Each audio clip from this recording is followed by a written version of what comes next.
Hello, this is Infect and I make dubstep that's very focused on futuristic sound design, and today I want to talk to you about Grain's Sample Manipulator to show you how I use it in the Reason Rack plugin with Ableton Live to make sounds.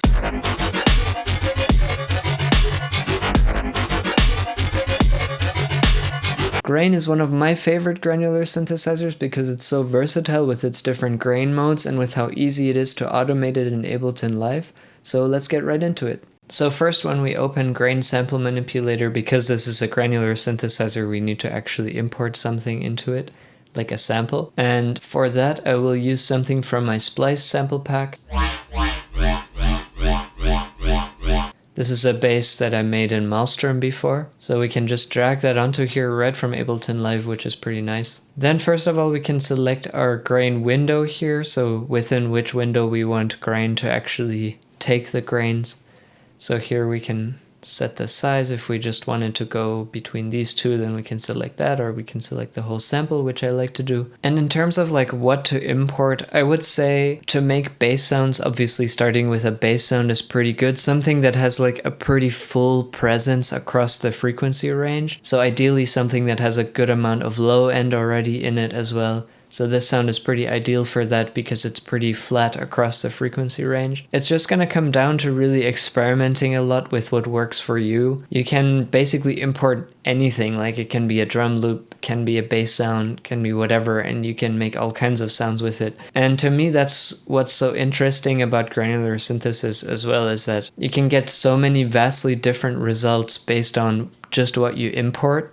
And you can take it further than like with a, let's say, a wavetable synthesizer as well, because you can just take your bass that you made it in a wavetable synthesizer before, and then you can manipulate it in all kinds of ways. So now here, the most important thing that we need to look at is these 4 grain modes. And the really interesting ones to me are long grains, grain oscillator, and spectral grain. So let's just start for now with long grains, and then let's take a look here at our looping options.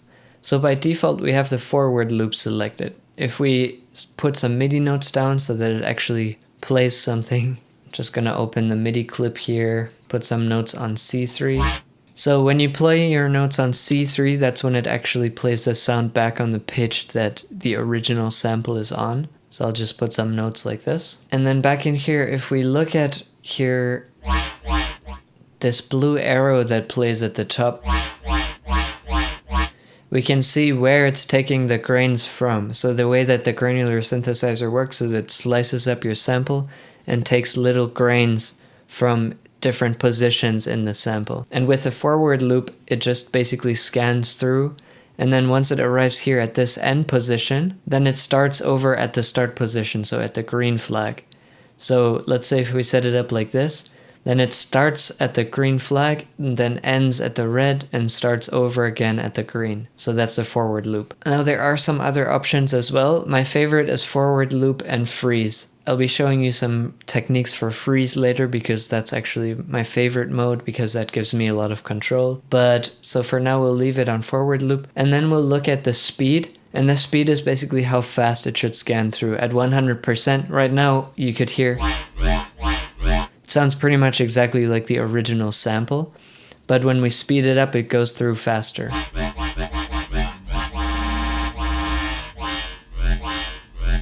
And so already we're getting some cool variations of the sound. So all of this is really useful to make sounds, and there are many different ways in this to make stuff. So just wanted to say that right away, like, you don't have to even do something crazy complex with it to get good sounds. Like you can just already start like this and use that for something, for example. So then next up we need to look at the grain length, rate, and the crossfade in this long grains mode. So each mode has its own parameters. If we just take a quick look at grain oscillator, there are different other parameters here. But let's stick with long grains for now. And first of all, we can have the grain length. So like I said, the granular synth slices your sample into little slices. And here you can say how you want each slice to look like. So we can actually make it shorter. We can make them faster, so we can have more grains playing in faster succession. Or we can have like a crossfade where it shapes each grain differently with like little fades at the beginning and end. If you, for example, have a slow rate and you have the crossfade all the way down, you can see you have these square grains, And that causes a lot of clicking noises because then each time the grain starts, it creates like a little clicking. Whereas if I smooth that out,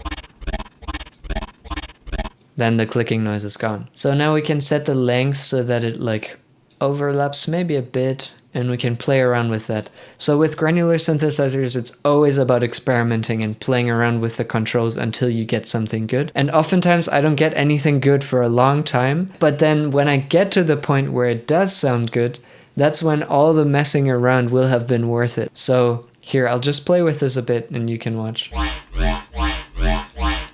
And then also play around with the speed at the same time, maybe just make it a bit slower.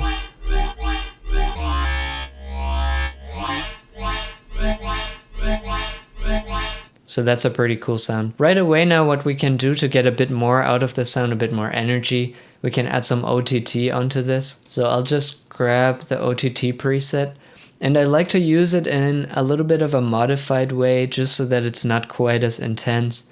So first of all, I'll set it to 30%, and then I'll turn off all the upward distortion because that brings out a lot of the artifacts in your sound, so the quieter parts of the sound. So I'll just reset all the upward distortion here in the B section, and then I'll set the time to something pretty slow and the output up a bit. So when you turn the output up here, that's only the part that's actually being compressed, to level it a bit more with the uncompressed part, the 70% that are not compressed here. So I like to save that as OTT downward. I call that OTT downward because all the upward compression is turned off. But now back to our grain. So now we have that sound like a bit compressed, get some more out of it. We can play around with it.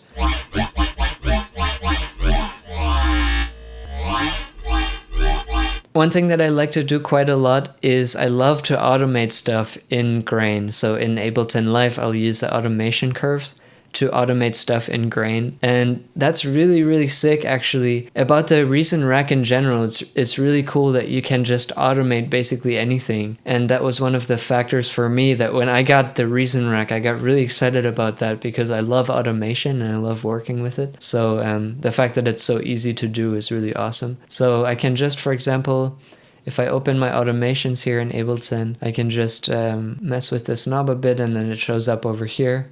And then we can already automate that. So we could create like a curve. And then I could just select this and loop it. And now it'll sound like this.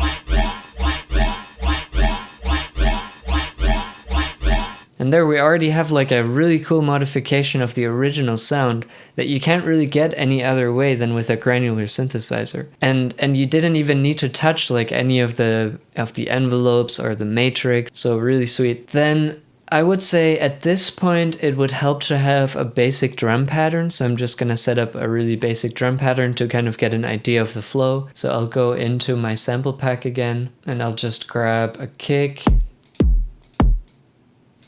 clap, and some basic quarter note hi-hats maybe in a new audio track.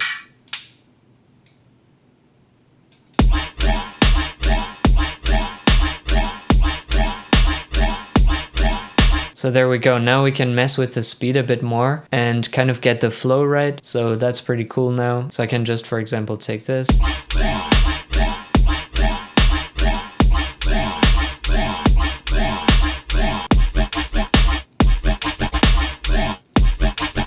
And this way I can also really easily create variations because like there, for example, for this first bit, I can have this faster one and then have the slower one there and like easily create a variation. Or if I want to like make a switch later on, duplicate this whole section, create a new instance of the grain sample manipulator, and then just mess with the automation some more. And then I can like really easily make a variation like that. Okay, let's take a look at something else we can do instead of automating the speed here.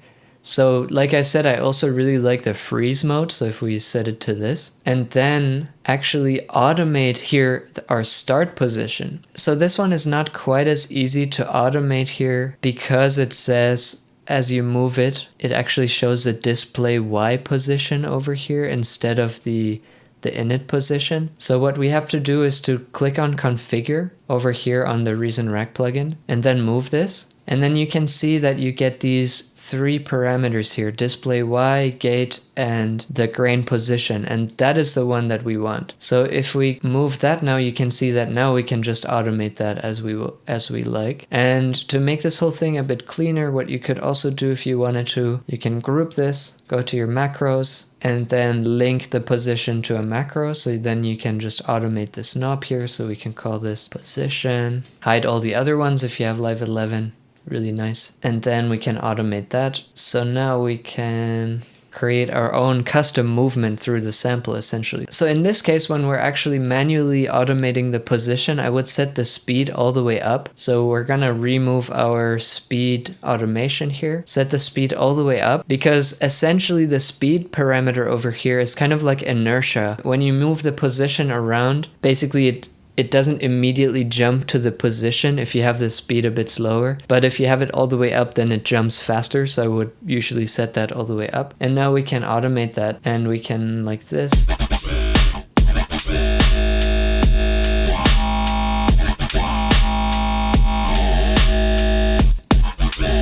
So really cool to create these, like, for example, sustain basses are really easy to make like this. Like we have that, have like a little transition into it with those first like wah wah, and then just it goes like wah. And then like here, for example, I could, super easy to create complex sound design. I can just maybe move this around a bit and then create these interesting variations.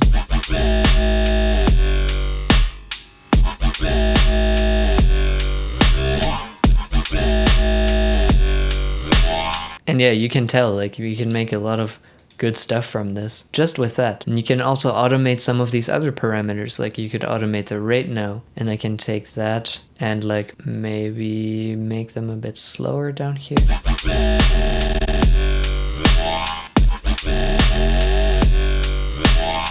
Yeah, this is pretty cool, for example. Another thing that's really nice to automate is the pitch bend. So we can take that and set a range for it. So let's say set it to an octave. Then we'll take the pitch wheel and automate that. And then we can create, like, for example, like a ramp or something.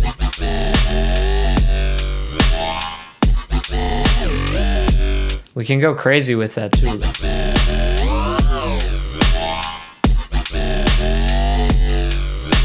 Let me maybe keep this on the same sound so that it's kind of, it stays like a simple sustain bass for now.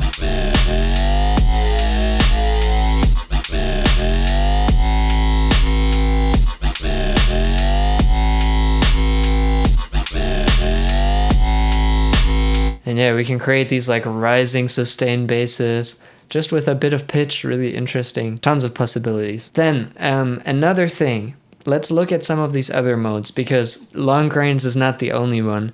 Where it gets really crazy is like with the grain oscillator and the spectral grains. So grain oscillator, we can keep this here the same with the freeze and then our manual positioning. And then let's mess with a bit with the grain spacing and the grain length. Let's set the grain length to something like pretty long and overlapping. I found that that works pretty well. And then with the grain spacing,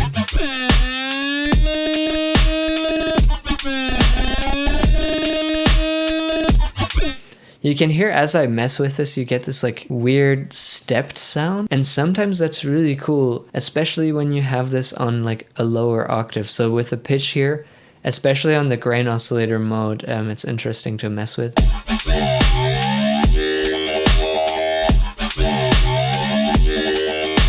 You hear those little steps there when I mess with that? Let's actually give it a bit more movement. The position here again, so.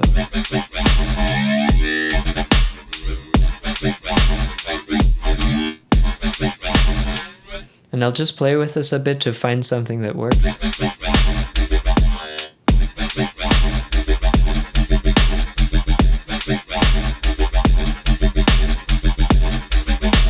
I'll also remove the pitch for now.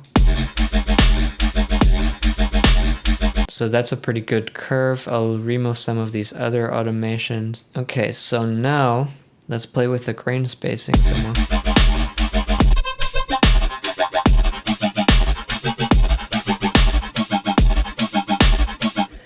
And then both in the grain oscillator and the spectral grains, we have this formant knob, which is also really cool for creating these like pitch, but not really pitch effects.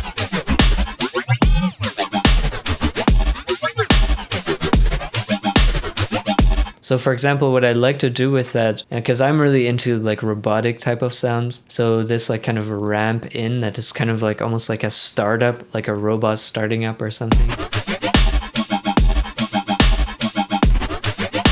And then it could shut back down at the end maybe to create that transition into the next part.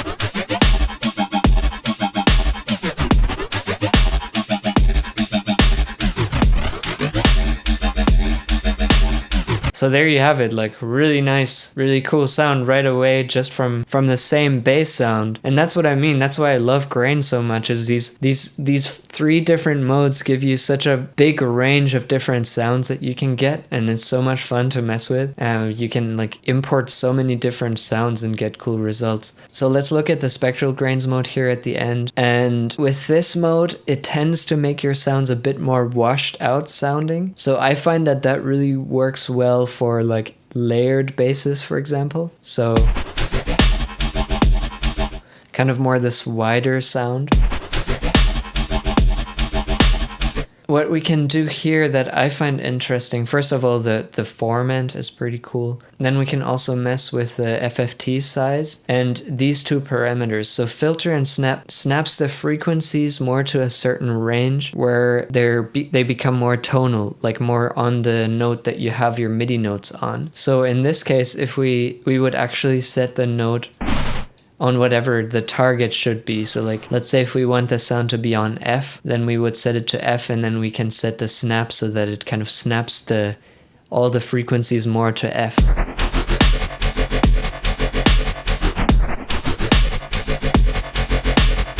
You can see as I turn the snap up, it makes it more tonal. And snap versus filter, basically what the filter does, instead of bringing those frequencies together, like you can see when I turn the snap up and down, it filters out the frequencies that are not on the note that you've selected. And that gives it that like very spectral sound, like very typical spectral sound. But really, really good for those robotic types of sounds that I really like. So we can give it that like really sweet robotic texture.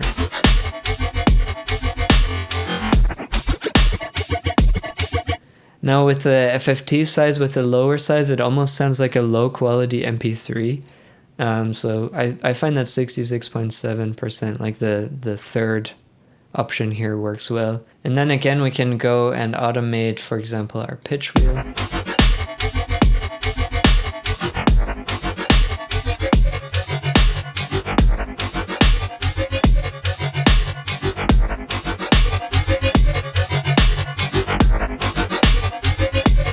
And there we have it, a bass sound that I really, really like from something that was completely different, thanks to all the different modes and options that we have in the grain synthesizer. So I hope you got some new ideas from this. So mess around with this, it's definitely worth it. I see granular synthesis being used a lot for like more ambient type of sounds. And because grain has such a consistent and predictable sound, it's so much fun to actually make bass sounds with it as well. And then of course you can go wild with your post-processing and whatever you want to do with it after. There are also a few options in here. There's some distortion, compression, some reverb, phaser. But the main one here that I find interesting is distortion, to like give it a bit of...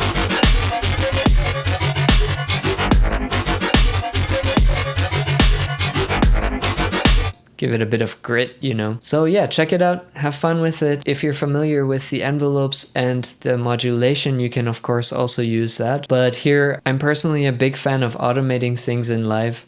So that's why I wanted to show you how I use it in that way. And yeah, thank you for watching. I hope you learned something. And if you like this video, you can check out my masterclass where I teach a lot about music production, about how to make tracks like I make from start to finish, and also how to find your own style, and a lot of other aspects about being an artist as well. So enjoy.